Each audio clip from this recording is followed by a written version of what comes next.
ইব্রাহিম আলাইহিসসালাম যখন বসবাস করতে লাগলেন শাম দেশে দীর্ঘদিন যাবৎ ধরে শাম দেশে বসবাস করে, আর তার সন্তান ইসমাইল আলাইহিসসালাম প্রান্তর মক্কা নগরীতে বসবাস করে।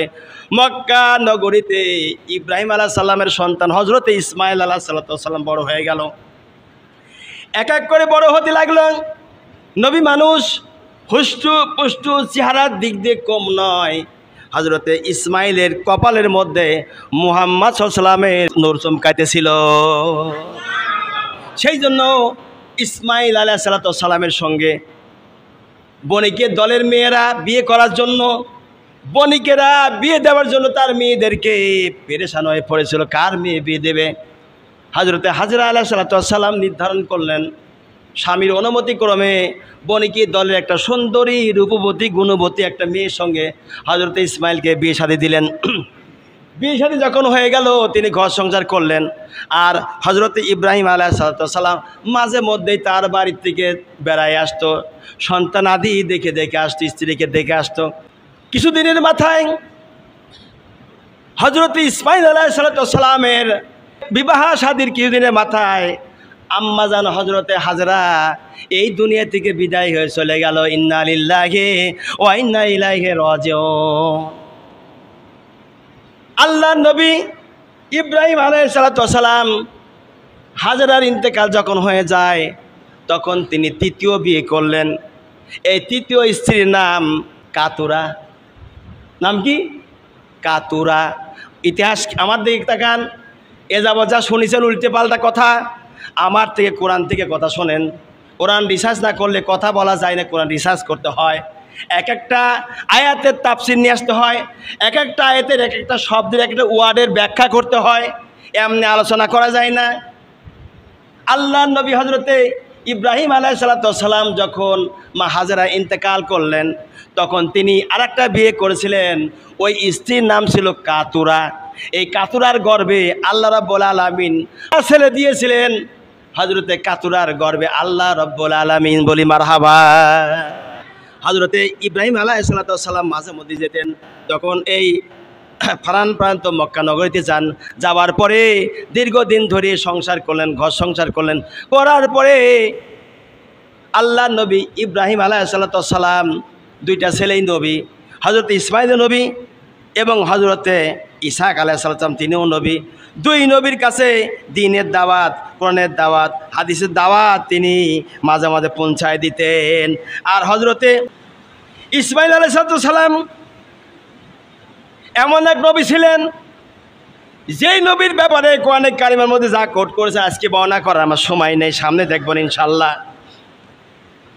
আমার নবীর সময় কোরআন নাজিল হয়েছে, মুসা নবীর সময় তাওরাত কিতাব নাজিল হয়েছে, ঈসা নবীর সময় ইনজিল কিতাব নাজিল হয়েছে, দাউদ নবীর সময় জবুর কিতাব নাজিল হয়েছে। কথা কন না কেন আপনারা?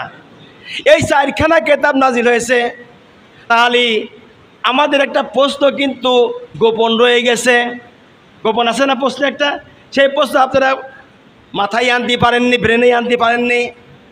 ব্রেনে আনতে গেলে পরে আমি বলছি এই জন্য বারবার এই কোরআন রিসার্চ করতে হবে। এই কোরআন রিসার্চ করে পাওয়া গেল ইব্রাহিম আলাইহিসসালামের কওমের ভিতরে যে আল্লাহ রাব্বুল আলামিন কিতাব দিয়েছিলেন, কিতাব ছাড়া কোনো নবী আসে নাই। 104খানা সহিফা ছিল। আপনারা শুনছেন না? কতগুলো?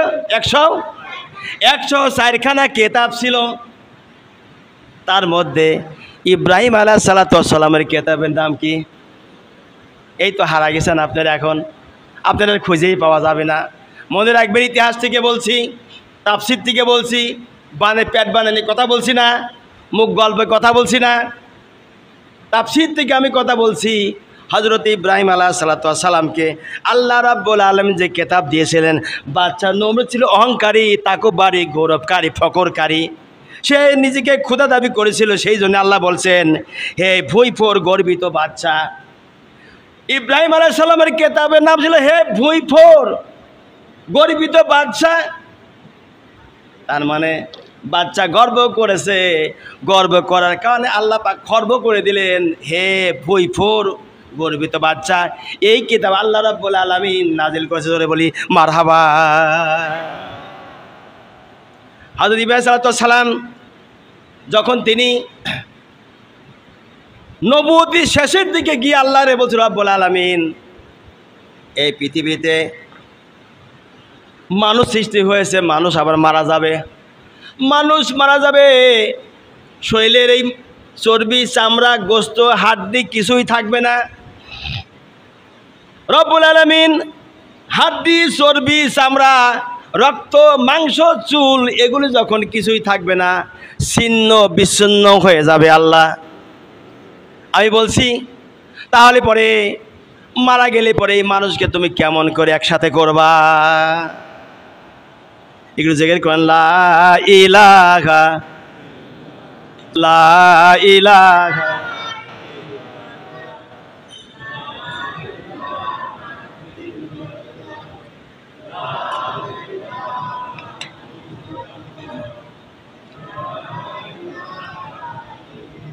লা ইলাহা ইল্লাল্লাহু মুহাম্মাদুর রাসূলুল্লাহ সাল্লাল্লাহু আলাইহি ওয়াসাল্লাম।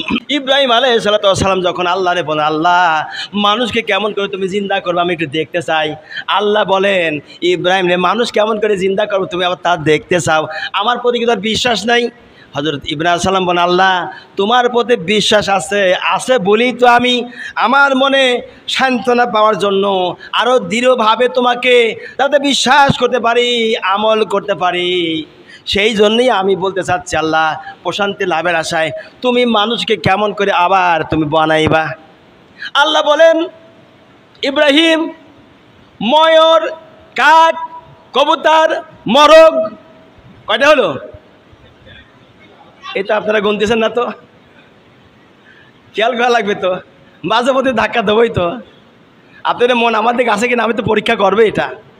তাহলে এখন মরগ ময়ূর কবুতর মরগ কয়টা হলো? আল্লাহ রব্বুল আলামিন জানা দিলেন, হ্যাঁ আমার বন্ধু, মরগ ময়ূর কবুতর মরগ এই চারটি জিনিস আপনি টুকরো টুকরো করে কেটে পাহাড়ের কিনারে রেখে রেখে আসুন, মিশ্রিত করে রাখবেন।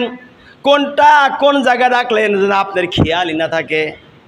কুরবানির গোস্ত আমরা একবার মিশায় ফেলি, কি ইব্রাহিম সালামকে আল্লাহ বললেন একবার মিশায় ফেলবেন, সব গোস্ত মিশায় ফেলে দিয়ে শুধু চারটার মাথা আপনার হাতে রাখবেন।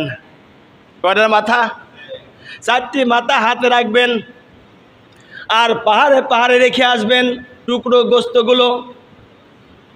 ইতিহাসের মধ্যে লম্বা ঘটনা, আমি অত দূর যাচ্ছি না।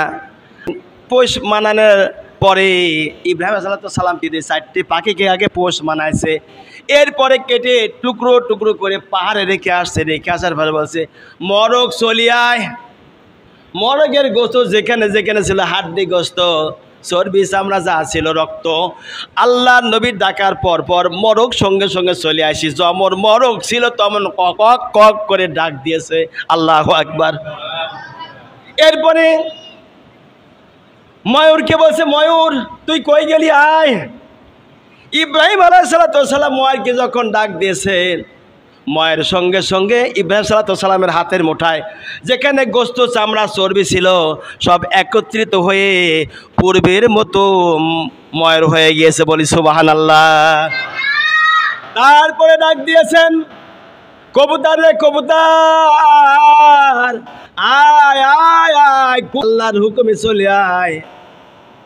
আল্লাহ নবী বলার পর পর কবুতর যেখানে ছিল ওই কবুতরগুলোর হাড্ডি হুড্ডি চর্বি চামড়া গোস্ত রক্ত যেখানে যা ছিল সঙ্গে সঙ্গে একত্রিত হইয়া কবুতর সামনে এসে ঘুরে ঘুরে ডাকা শুরু করে দিয়েছে। বাকি রইল কি? বাকি রইল কাক। আল্লাহ পাক তার বন্ধুকে বললেন, বন্ধু এবার ডাক দেন দেখি কাককে। ডাকার সঙ্গে সঙ্গে পাহাড় থেকে যে গোস্তের টুকরাগুলো ছিল সব একত্রিত হয়ে আল্লাহ নবীর সামনে চারটে পাখি দাঁড়াইয়া পূর্বের মতো হয়ে ঘোরাঘুরি করতে লাগলো। জোরে বলেন সুবহানাল্লাহ।